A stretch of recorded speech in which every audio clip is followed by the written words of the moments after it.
Hola, señores, gusto en tenerlos acá otra vez en Smart City TV para una conversación con Marta Gutiérrez. Marta es la secretaria general de CIMUS, que es la red latinoamericana de movilidad sustentable. Y con ella estaremos hoy día entonces discutiendo, hablando un poco de los temas de la movilidad urbana post el COVID-19, los impactos, los retos que esto ha traído a los países de América Latina. Y Marta tiene mucha información, muchos datos interesantes para hablar y presentar a nosotros. Marta, gracias por participar en esta conversación y te dejo abierto el micrófono para que hables un poquito, para que empieces a contarnos un poco de tu historia. Bueno, gracias Lorenzo. Lo primero es agradecerte por esta invitación. Encantados de que la red CIMUS esté presente en tu programa de Smart City TV. Y bueno, como bien lo mencionabas, la movilidad urbana sustentable es uno de los sectores que está atravesando grandes retos que gracias justamente a esta pandemia nos está dejando desafíos y sobre todo retos grandes que encarar para buscar la calidad de vida de las personas y sin lugar a dudas, la movilidad juega un rol determinante para este desarrollo. De la mano, sin lugar a dudas, de la tecnología que creo vamos a empezar ya a conversar. Muy bien. Marta, cuéntame un poco en qué países de América Latina está CIMUS. Muy bien, nosotros estamos presentes en 37 ciudades, 13 países de la región. Estamos desde el norte de México, literalmente hasta la Patagonia. Cubrimos México, Chile, Colombia, Ecuador, Brasil, Uruguay, Paraguay, Ecuador, Argentina. Bueno, no sé si alguno se me quedó por fuera, pero estamos en los 13 países. Muy bien. ¿Y qué tipo de información tiene CIMUS? O sea, ¿qué es lo que colecta? ¿Qué tipo de procedimiento o qué tipo de análisis hace CIMUS? Muy bien. Somos primero que todo una plataforma regional de intercambio de buenas prácticas, de lecciones aprendidas en movilidad urbana sustentable y desarrollo urbano. Generamos todo este intercambio de experiencias a través de dos líneas importantes. Una es la gestión de políticas públicas, donde buscamos trabajar con los gobiernos supranacionales, nacionales y locales en buscar que la movilidad urbana sustentable sea reconocida como un derecho social fundamental de las sociedades, fíjate. Y a partir de ahí, acompañamos a los gobiernos en toda la estructuración de marcos legales, de marcos regulatorios, de guías para mejorar ese entorno, ese ecosistema de la movilidad urbana sustentable. Y la otra línea fuerte es toda la parte de gestión técnica o gestión de conocimiento, donde recogemos todas las buenas prácticas, conocimientos de quienes hacen parte, Lorenzo, de nuestra, tanto las autoridades, te estoy hablando secretarios de movilidad, gerentes de los sistemas de transporte masivos, también hace parte el sector privado con la industria y los líderes empresarios del transporte. Entonces, con ellos recogemos de manera muy práctica las problemáticas comunes, pero caminamos sobre soluciones. Y allí es donde construimos metodologías, modelos de gestión que empoderan para tomar decisiones acertadas basados en las evidencias que nosotros vamos recolectando. Entonces, esta es toda una red de buenas prácticas de intercambio para apoyar en toma de decisiones a los actores decisores. Y si una ciudad de pequeño o mediano porte quiere participar de la red, ¿cuál es el procedimiento? ¿Cómo hace? Muy bien, lo primero es manifestar el interés de hacer parte de esta gran red de actores y sencillamente nosotros los vinculamos y generan un pago como cualquier red, una membresía que dependerá de básicamente el número de habitantes, el Producto Interno Bruto, es como la fórmula que normalmente este tipo de red tienen, se vinculan y lo más importante, fíjate, nosotros tenemos una reunión para conocer tus necesidades y tratar de que toda esta potencialidad que tiene la red de apoyo técnico se adapte a tus precisas necesidades y requerimientos. y a partir de ello volcamos toda la cooperación, todo el conocimiento compartido de esta red maravillosa que hacen parte de CIMS. Bueno, en función de la pandemia, ¿qué fueron las lecciones que aprendimos con esto y cuáles son las recomendaciones que está haciendo CIMUS en este momento? Pues fíjate que es una pregunta muy asertiva, Lorenzo. Yo creo que una de las primeras lecciones que nos está dejando la pandemia a nivel mundial es el aprendizaje, es la capacidad de cambio, pero un cambio transformador que necesitan nuestras sociedades. Y yo creo que el costo de oportunidad que trajo la pandemia es la concientización que ha dejado en la gente, en los tomadores de decisiones, que como estaba el mundo y como estaban nuestras sociedades, pues no podíamos seguir. Este alto en el camino lo que nos lleva es a generar cambios transformadores para generar realmente calidad de vida. Eso es uno. Dos, yo creo que también hay un cambio importante y es el aprendizaje fundamental, que lo más importante es la vida, la salud y el bienestar de las personas. Y allí es donde creo que los gobiernos tienen un reto gigante, la empresa privada tiene un reto gigante y la sociedad civil, y es trabajar de manera más articulada, trabajar de la manera mucho más integradora de todos estos actores y construir, en el caso de la movilidad urbana, Lorenzo, fíjate, para nosotros la premisa fundamental es poner a las personas como epicentro de la construcción de políticas públicas en movilidad urbana sustentable. Entonces creo que la pandemia recobra el sentido fundamental de las sociedades, la gente. Y a partir de ello, creo que el reto en el tema de la movilidad es que los gobernantes cada vez tomen más conciencia de que la política pública hay que verla alrededor de la gente, y por otra premisa mayor es ver la movilidad como un derecho social de las sociedades, que lo puedas poner al nivel de la educación, de la salud, del trabajo, y volcar todo ese aparataje para satisfacer esas necesidades que tiene la gente de moverse, porque fíjate que lo inherente al ser humano es el movimiento. Entonces creo que ese es un punto fundamental que nos está dejando la pandemia. Bueno, y dime una cosa, yo veo, y por favor corrígeme si estoy equivocado, que tecnología se puede utilizar en este momento dos grandes direcciones, ¿no? Dos grandes ejes.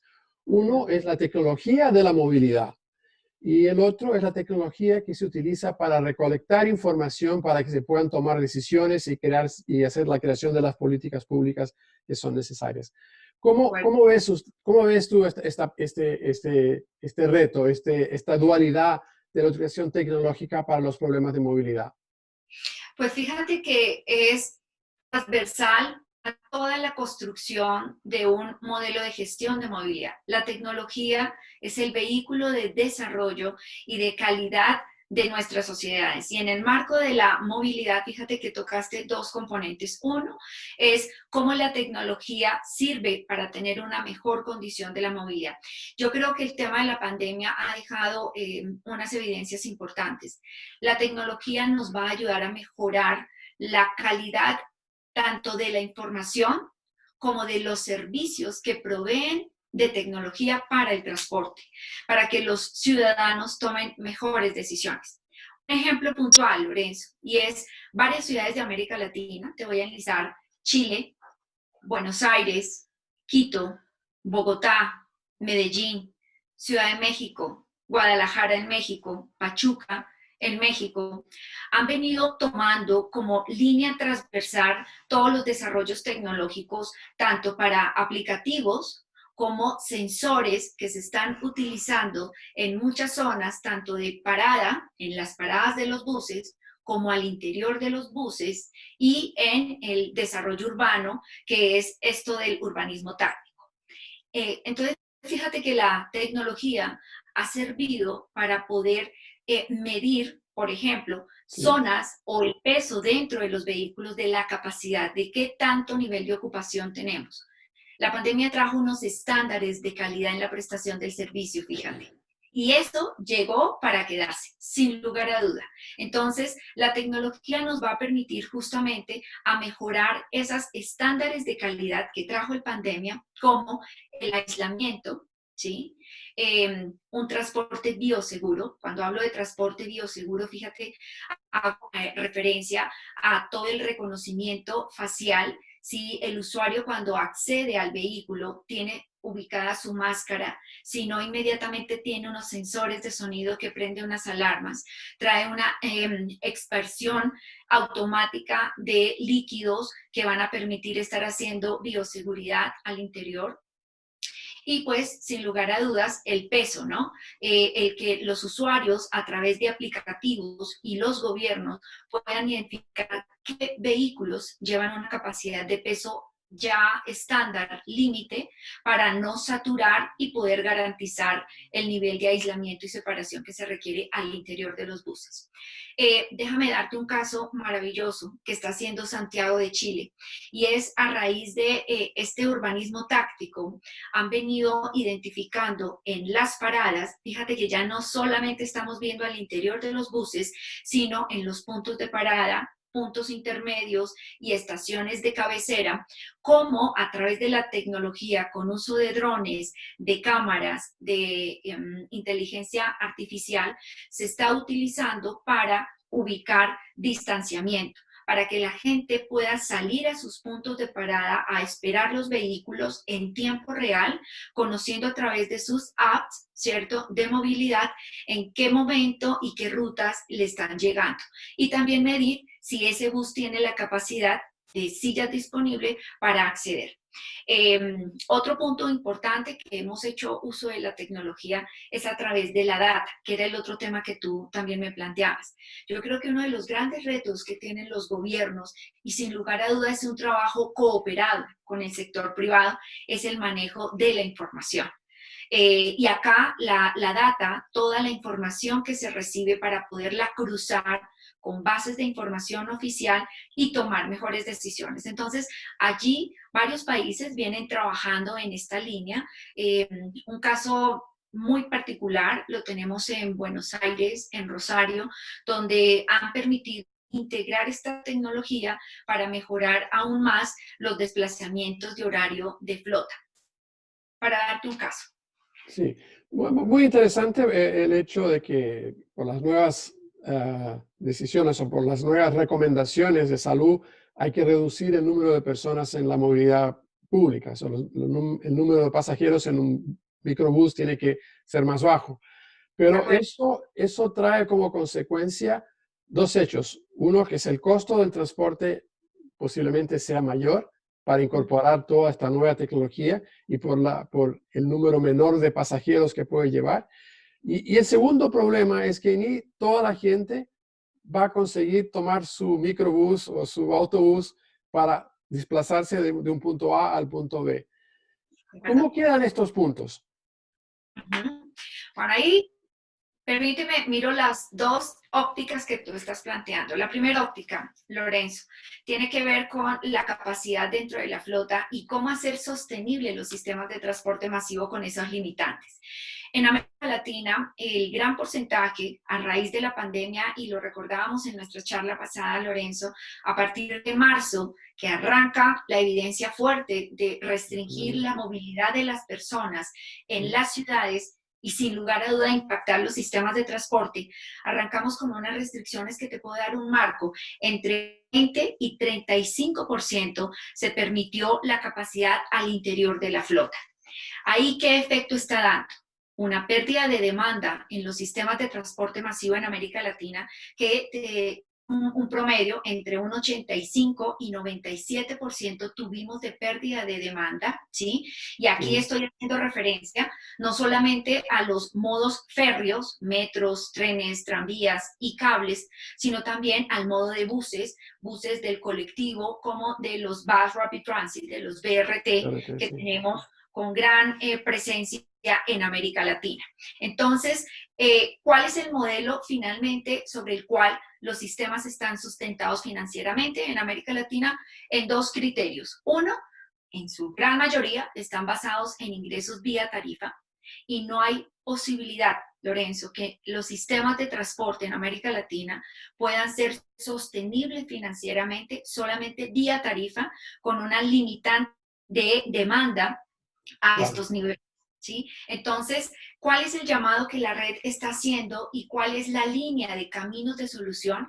Es justamente invitar a los gobiernos a que revisen financiera con que se han venido cimentando los sistemas de transporte en América Latina.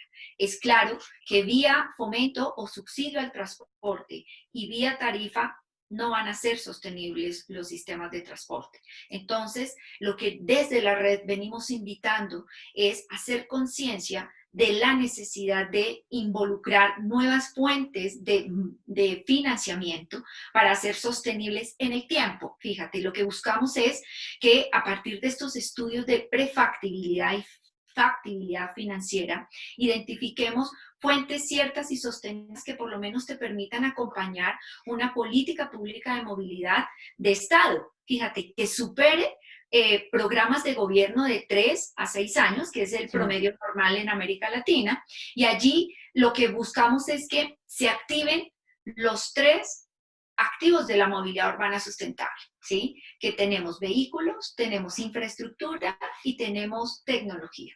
Yo creo que un gran reto que tienen los gobiernos es activar, potenciar esos activos, buscar fuentes de financiación y obviamente buscar esa sostenibilidad. Un ejemplo puntual, te doy el caso de Ciudad de México. Cuando hace 5 años, 2015, se inicia un cambio de tecnología de renovación de flota en la Ciudad de México, el gobierno local arranca con una renovación del parque automotriz de taxis, buscando que justamente los taxis lleguen a ser eléctricos en la Ciudad de México. Para eso entra justamente el tema de Uber. Fíjate que ya tú sabes, en el mundo y en la gran mayoría de los países donde llegó este modelo disruptivo de economía colaborativa, ¿cierto? Llegó a nuestras ciudades de una manera invasiva, porque finalmente no hubo, digamos, un acuerdo o unos diálogos, sino llegaron y entraron a las ciudades. ¿Qué hizo Ciudad de México?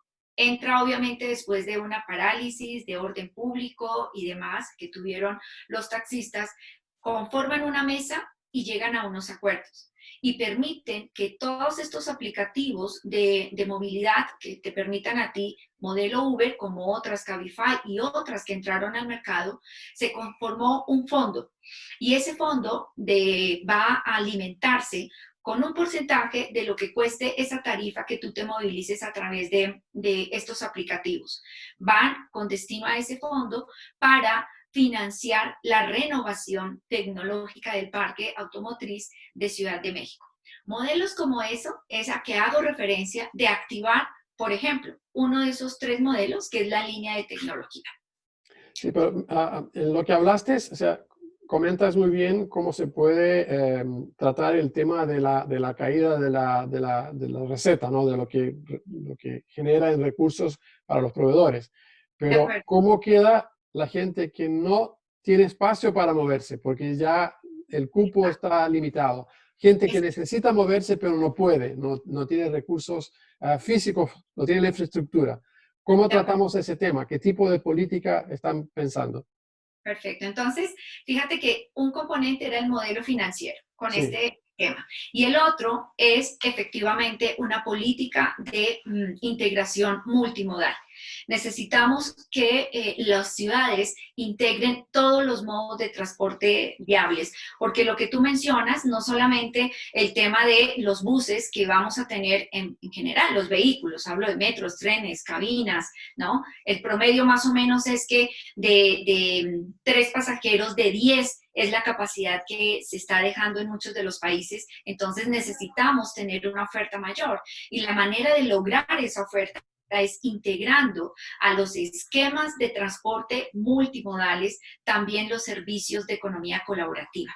Entonces, acá es servicios especiales, todo el tema del vehículo compartido, el carpooling, el car sharing, la bicicleta compartida, la bicicleta pública, todos estos modos que permitan satisfacer las necesidades de viaje.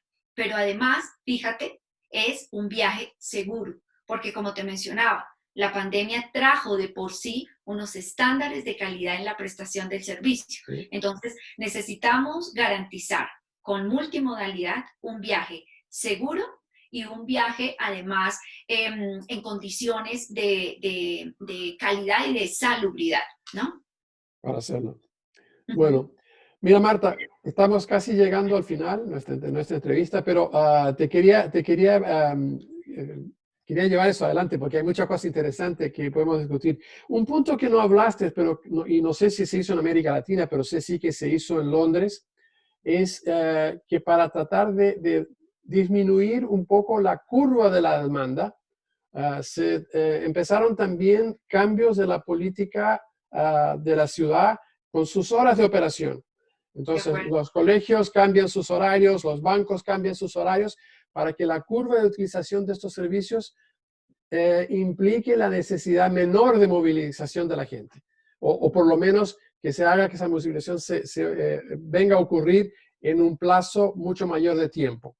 De acuerdo. Además de eso, Londres, por ejemplo, hizo grandes incentivos en valor de tarifa en horarios de pico y también en proveer espacios de ocupación de las grandes estaciones de tren donde las personas tuvieran interés en quedarse más tarde en la ciudad y no moverse a los suburbios con diversión, con espectáculos, con teatros, bares, en fin, con cosas, servicios de otro nivel.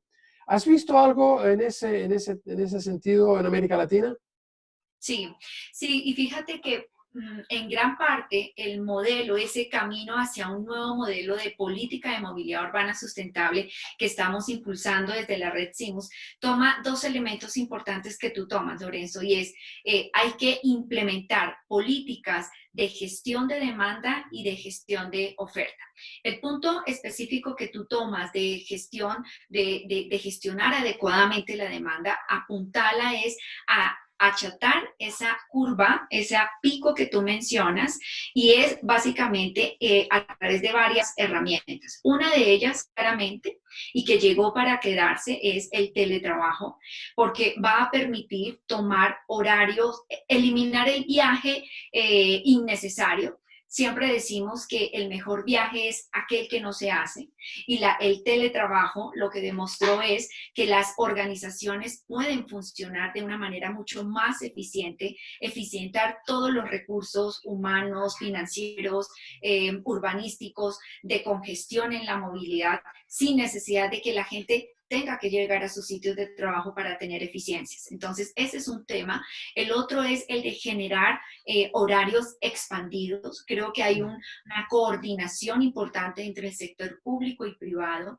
y una política pública de que los gobiernos sin temor puedan adoptar estos horarios diferenciados con algunas garantías y con incentivos tributarios, porque fíjate que muchas de las empresas privadas que aglutinan un gran sector de personal con escasos recursos, con situaciones de discapacidad o con condiciones complejas por violencia, te estoy hablando de migrantes, el poder darle capacidad de empleo a estas personas, de tener un nuevo modelo de trabajo a través de sus casas sin tener que desplazarse, podrían dar lugar a incentivos tributarios. Entonces, esa es una modalidad. La otra modalidad, claramente, lo hablábamos hace un ratito, Lorenzo, es la multimodalidad, el de poder utilizar, por ejemplo, el transporte a la demanda, esta figura que en horarios que permita donde sistemas de transporte normalmente no prestan el servicio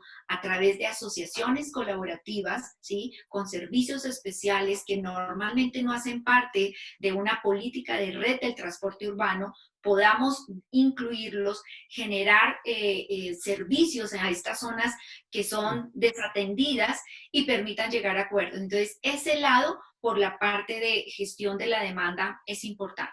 Pero la gestión de la oferta también son dos trabajos que hay que equilibrar. Fíjate, creo que la bicicleta, creo que todo el tema de las ciclorrutas emergentes en medio de la pandemia llegaron para quedarse, muy seguramente siendo el urbanismo táctico una intervención temporal.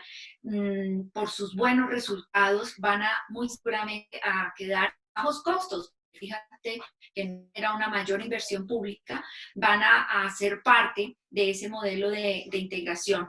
El tema también que tiene que ver con gestión de la oferta es sin lugar a duda la renovación de flota y es un reto importante que trae América Latina y es un modelo de negocio potencial, Lorenzo.